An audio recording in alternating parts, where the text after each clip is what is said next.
নমস্কার বন্ধুরা, কীভাবে ডাঁটা শাক ভাজতে হয় দেখুন আপনারা। আমি ডাঁটা শাক এইভাবে কুচিয়ে নিয়েছি, এর মধ্যে কাঁচামরিচ চিড়ে দিয়েছি, পেঁয়াজ কুচি করছি, নারকেল বেটে নিয়েছি।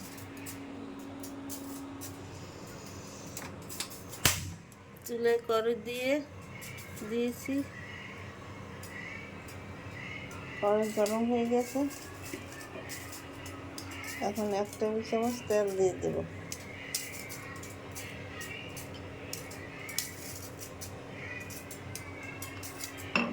দুই মিনিট পর ফিরে আসছি। 2 মিনিট পর ফিরে আসছি। পেঁয়াজ কেটে ভাজা দিয়ে দিয়েছি তেলে।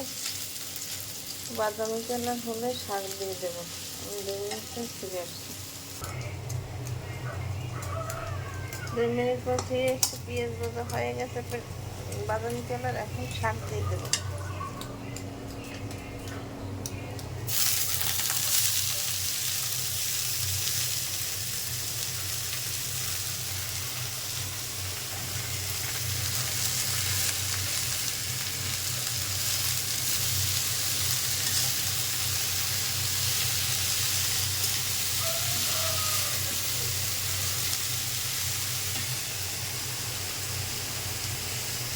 শাকের মধ্যে 1/2 চামচ হলুদের গুঁড়ো দিয়ে দিলাম।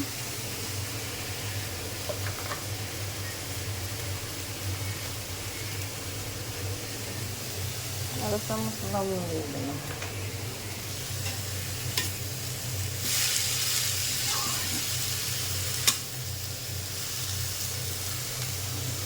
আমি ঢাকনা দিয়ে ঢেকে দিলাম। 2 মিনিট পর ফিরে আসি। 2 মিনিট পর ফিরে আসি। আমার শাক করা হয়ে গেছে। এখন নারকেল দিয়ে দেবো।